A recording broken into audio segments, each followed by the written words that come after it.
warahmatullahi wabarakatuh. Kembali lagi dengan Ibu. Nah, ini berarti video keempat ya, setelah video Gujarat, video Persia, dan video Arab. Nah, kali ini sebelum Ibu membahas, seperti biasa, Ibu mau mengecek dulu pengetahuan kalian tentang teori Arab yang ada dan sudah dibahas pada video sebelumnya. Kira-kira apa saja yang menjadi bukti pendukung dari teori Arab? Ayo, jawab. Nah, kalau kalian sudah bisa menjawab, silakan untuk menyimak video ini. Tapi bagi kalian yang belum bisa menjawab, boleh kalian ulangi lagi untuk menonton video sebelumnya. Sebelum membahas lebih dalam, Ibu ingin bertanya kepada kalian, atau mungkin sekarang kalian pun tahu semua ya, bahwa kita semua dianjurkan untuk self karantina, artinya kita berada di rumah itu dikarenakan adanya wabah penyakit COVID-19. Nah, penyakit ini katanya berasal dari virus yang bernama corona. Nah, kira-kira coronavirus ini asalnya dari mana ya? Nah, udah tahu semua ya, Ibu yakin dari Cina. Nah, apa Ibu hubungannya Cina dengan Islam masuk ke Nusantara? Memang ada dari Cina masuk ke Nusantara. Ada nggak ya?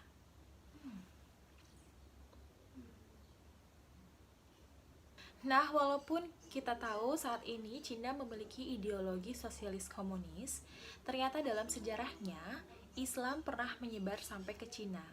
Bahkan banyak penduduk Cina yang menganut ajaran tersebut.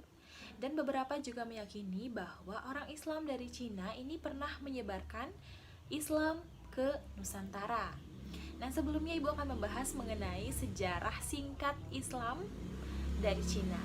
Nah, awal mulanya Cina dengan Arab ini memiliki hubungan perdagangan sejak sangat lama. Namun seiring berjalannya waktu, hubungan tersebut kemudian berkembang tidak hanya sebatas di perdagangan saja.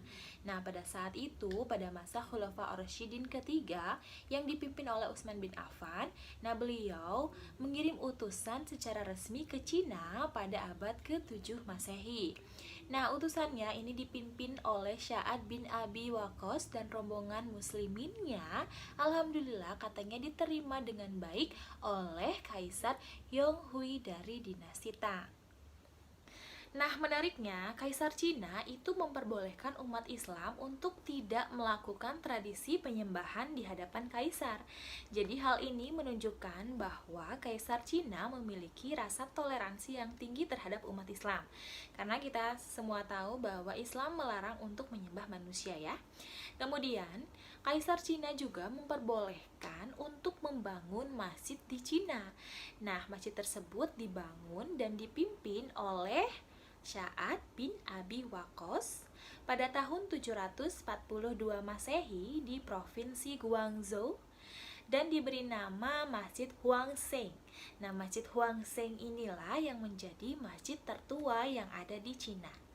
Lalu, bagaimana ya proses masuknya Islam ke Nusantara?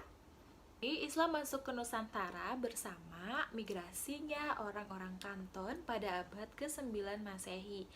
Teori Cina ini didukung oleh beberapa ahli seperti Profesor Sumanto Al-Qurtubi dan Slamet Mulyana. Nah, menurut Profesor Sumanto Al-Qurtubi, bukti Islam dibawa dari Cina ini terdapat pada ukiran masjid kuno di Mantingan Jepara, kemudian adanya menara masjid pecinaan yang ada di Banten, kemudian adanya arsitektur keraton Cirebon, dan adanya Taman Sunyaragi. Nah, bukti ini pun diperkuat oleh Slamet Mulyana. Beliau menyatakan bahwa adanya sultan-sultan dari Kesultanan Demak yang merupakan keturunan Cina, lalu ada beberapa wali songo juga yang merupakan keturunan Cina. Nah, pendapat beliau ini berdasarkan dari kronik Klenteng Sampokong, di mana dalam kronik tersebut disebutkan bahwa Sultan Demak Panembahan Fata atau Raden Fata yang biasa kita kenal ini sebenarnya bernama Panembahan Jinbun. Kemudian ada Sultan Trenggono yang sebenarnya katanya bernama Tungkalo. Kemudian kemudian ada Sunan Ampel yang bernama Bong Sui Ho, dan Sunan Gunung Jati yang bernama Toh Abo. Nah, anak-anak, menurut kalian apakah penamaan Cina pada Sultan dan Wali Songo ini menjadi bukti kuat bahwa Islam ke Nusantara ini berasal dari Cina? Ternyata banyak yang meragukan teori Cina loh, karena banyak memiliki kelemahan. Di antaranya adalah hubungan pertama dengan utusan Cina ini yang beragama Islam berlangsung pada abad ke-13 sampai ke-15 Masehi. Hal ini dibuktikan dengan kunjungan Laksamana Cheng Ho pada tahun 1405 sampai 1430 Masehi. Jadi Laksamana Cheng Ho ini merupakan orang Cina yang beragama Islam yang menyebarkan Islam di Jawa Barat, khususnya di Cirebon. Nah, beliau ini membawa dua rekannya yang bernama Syekh Kuro dan Syekh Nuryati, di mana Syekh Kuro ini pergi ke Karawang dan mendirikan pesantren pertama yang ada di Jawa Barat, dan pesantren tersebut dikenal dengan pesantren Syekh Kuro. Sedangkan kalau Syekh Nuryati ini dia menetap di Cirebon dan dia menjadi guru untuk Sunan Gunung Jati dan anaknya Prabu Siliwangi, yaitu Raden Walang Sungsang. Di sini kita bisa lihat ya bahwa masuknya Cina ke Nusantara pada abad ke-9 Masehi ini tidak sesuai dengan datangnya Laksamana Cheng Ho pada abad ke-15 Masehi. Nah, segitu penjelasan dari Ibu tentang teori Arab. Silakan kalian review dengan mengerjakan peta konsep teori Arab.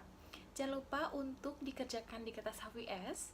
Di sana dicantumkan siapa tokoh pendukungnya, tahun berapa, buktinya apa, dan kelemahannya apa.